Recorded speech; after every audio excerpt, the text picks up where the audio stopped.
દ્રશ્યો પર્વત પાટિયા ગામના છે। અહીં રસ્તા પરથી જાણે નદી વહેતી હોય તેવા દ્રશ્યો સર્જાયા। દ્રશ્યોમાં જોઈ શકાય છે કે ગલીમાં ધસમસતો પાણીનો પ્રવાહ વહી રહ્યો છે। પાણી ભરાતા વાહન ચાલકો પરેશાન થયા હતા। આ તરફ સરસ્વતી વિદ્યાલયની આસપાસ પાણી ભરાઈ ગયું હતું, જેના કારણે વિદ્યાર્થીઓ પરેશાન થયા। વિદ્યાલયની આસપાસ ઘૂંટણસમું પાણી ભરાઈ ગયું। આરોપ છે કે ગામના લોકો માટે આ સમસ્યા કોઈ નવી નથી। દર વર્ષે ગામ લોકોને સમસ્યાનો સામનો કરવો પડે છે અને તંત્ર જોતું રહે છે। દાવો છે કે બાજુમાં આવેલી મીઠી ખાડી અને પાણીના યોગ્ય નિકાલના અભાવે સ્થિતિ વધુ ગંભીર બને છે।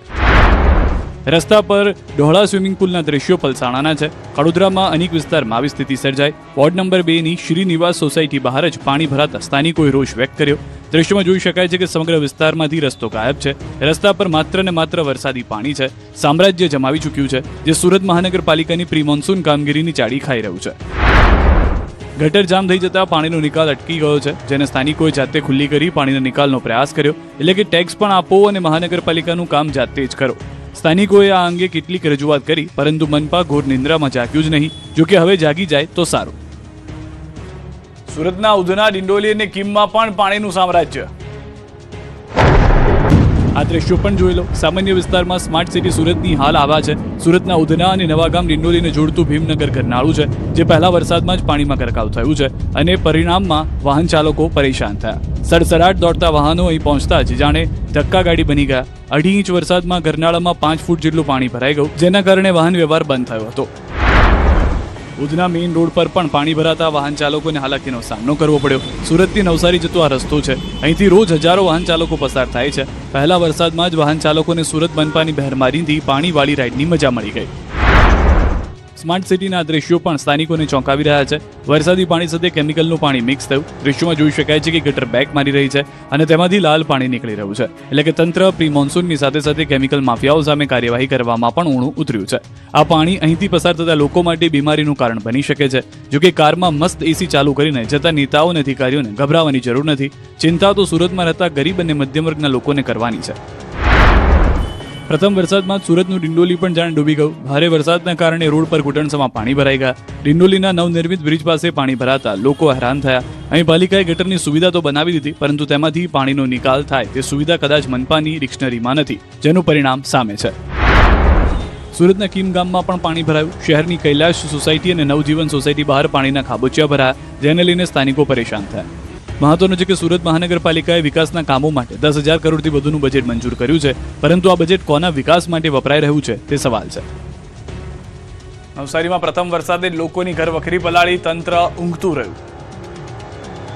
જુઓ, ઘરમાં ઘૂંટણસમાં પાણી, ઘર વખરી પણ પાણીમાં ગરકાવ। ન ગાડલા ગોડલા બચ્યા છે, ન અનાજ। હવે જવું તો જવું ક્યાં? આવી જ વેદના શહેરના નાગ તલાવડી વિસ્તારમાં રહેતા લોકોની છે। અહીં 15 જેટલા ઘરોમાં ઘૂંટણસમાં પાણી ભરાઈ ગયા।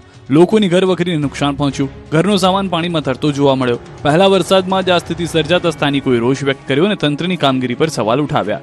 જોકે તલાવડી વિસ્તારના લોકો માટે પણ આ ઘટના નવી નથી। અહીં વર્ષોથી ડ્રેનેજ લાઇનની સફાઈ ન થઈ હોવાનો દાવો છે, જેના કારણે અહીં નીચાણવાળા વિસ્તારમાં રહેતા લોકોને હાલાકીનો સામનો કરવો પડ્યો। આ ઉપરાંત દુકાનોમાં પણ પાણી ભરાઈ ગયા હોય તેવા દ્રશ્યો જોવા મળ્યા। ઘર વખરીનો સામાન પલળી જતા લોકો ગંભીર સ્થિતિમાં મુકાયા છે અને તંત્ર પાસે સહાયની અપેક્ષા રાખી રહ્યા છે। આજ બધી અપેક્ષા તો કઈ આવી નથી, પણ અપેક્ષા રાખીએ। સુરત, નવસારી, ભરૂચમાં જામ્યો વરસાદી માહોલ। મેઘરાજાની જોરદાર બેટિંગ। દક્ષિણ ગુજરાતમાં મેઘરાજાએ જોરદાર બેટિંગ શરૂ કરી છે। સુરત, નવસારી અને ભરૂચ જિલ્લામાં ધોધમાર વરસાદ વરસતા એક તરફ લોકોને ગરમી અને બફારામાંથી રાહત મળી છે, તો બીજી તરફ અનેક વિસ્તારોમાં પાણી ભરાતા જનજીવન પ્રભાવિત થયું છે। સુરતના મહિધરપુરા પોલીસ સ્ટેશન સામે પાણી ભરાતા રસ્તાઓ નદી નાળામાં ફેરવાઈ ગયા। લિનિયર બસ સ્ટેન્ડ સામે પણ જળબંબાકારના દ્રશ્યો સર્જાયા। રેલવે સ્ટેશન વિસ્તારમાં બ્રિજ નિર્માણની કામગીરી દરમિયાન પાણી ભરાતા બ્રિજ સેલના અધિકારીઓ અને કર્મચારીઓએ પણ પાણીના નિકાલની કામગીરી હાથ ધરી। વેસુ વિસ્તારમાં પણ પ્રથમ વરસાદમાં જ અનેક માર્ગો પાણીમાં ગરકાવ થઈ ગયા। શહેરના અનેક વિસ્તારોમાં વાહન ચાલકો અને સ્થાનિકોને ભારે હાલાકીનો સામનો કરવો પડ્યો। વેસુ વિસ્તાર પણ પ્રથમ વરસાદમાં પાણી થઈ ગયો, જેને લઈને સ્થાનિકોએ રોષ ઠાલવ્યો હતો। ભગવાન મહાવીર કોલેજ રોડ ઉપર પણ 3 ઇંચ વરસાદમાં જ પાણી જતા રોડ પર નદીઓ વહેતી હોય તેવા દ્રશ્યો સર્જાયા। વિદ્યાર્થીઓને પાણીમાંથી પસાર થઈ કોલેજ પહોંચવાની ફરજ પડી।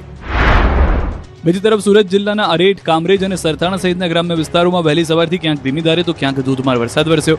વરસાદથી ખેડૂતોમાં ખુશીનો માહોલ જોવા મળ્યો અને લોકોને ગરમી અને બફારામાંથી રાહત મળી।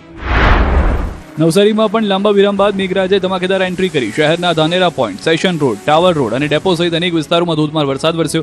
ભારે પવન અને કાળા વાદળો બાદ વરસેલા વરસાદથી શહેરવાસીઓ અને ખેડૂતોમાં ખુશીની લાગણી જોવા મળી. ભરૂચ જિલ્લાના અંકલેશ્વર અને હાંસોટ પંથકમાં પણ વહેલી સવારથી ધોધમાર વરસાદ વરસતા ચોમાસાનું વિધિવત આગમન થયું. વરસાદથી વાતાવરણમાં ઠંડક પ્રસરી ગઈ અને ખેડૂતોમાં ખુશીનો માહોલ જોવા મળ્યો. જોકે અંકલેશ્વરના ગડખોલ પાટિયા વિસ્તારમાં પ્રથમ જ વરસાદમાં પાણી ભરાઈ જતા તંત્રની કામગીરી સામે સવાલ ઊભા થયા. આયપ્પા મંદિર સામે નહેરનું નાળું ઊંચું કરવાની કામગીરી બાદ વરસાદી પાણીના યોગ્ય નિકાલના અભાવે રોડ પર પાણી ભરાઈ ગયા, જેના કારણે વાહન ચાલકોને ભારે મુશ્કેલીનો સામનો કરવો પડ્યો. સ્થાનિકોએ વરસાદી પાણીના નિકાલ માટે કાયમી વ્યવસ્થા કરવાની માંગ ઉઠાવી છે. અમરેલીમાં પહેલા વરસાદમાં નદીમાં નવા નીર, સુરતમાં ખાડીમાં પૂર. દક્ષિણ ગુજરાતથી લઈને સૌરાષ્ટ્ર સુધી મેઘરાજાએ ફરી જોરદાર હાજરી નોંધાવી છે. ક્યાંક નદીઓમાં નવા નીર આવ્યા તો ક્યાંક રસ્તાઓ પાણીમાં ગરકાવ થતા વાહન વ્યવહાર પ્રભાવિત થયો. અમરેલી જિલ્લાના સાવરકુંડલામાં માત્ર 2 કલાકમાં 3 ઇંચથી વધુ વરસાદ ખાબકતા સમગ્ર શહેર અને ગ્રામ્ય વિસ્તારો પાણીથી તરબોળ થઈ ગયા. ધોધમાર વરસાદને કારણે શહેરની જીવનદોરી સમાન નવલી નદીમાં નવા નીર આવ્યા અને નદી ફરી વહેતી થઈ.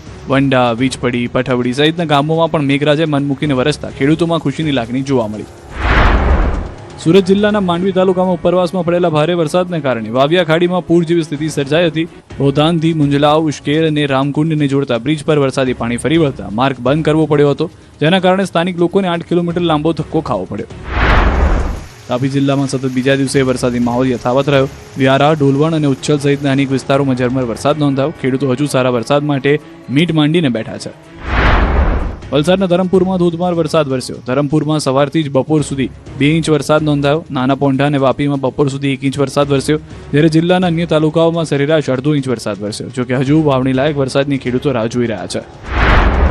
ડાંગ જિલ્લામાં પણ આહવા, સુબીર, સાપુતારા વગેરે સહિતના વિસ્તારોમાં મેઘરાજાએ ધમાકેદાર એન્ટ્રી કરી.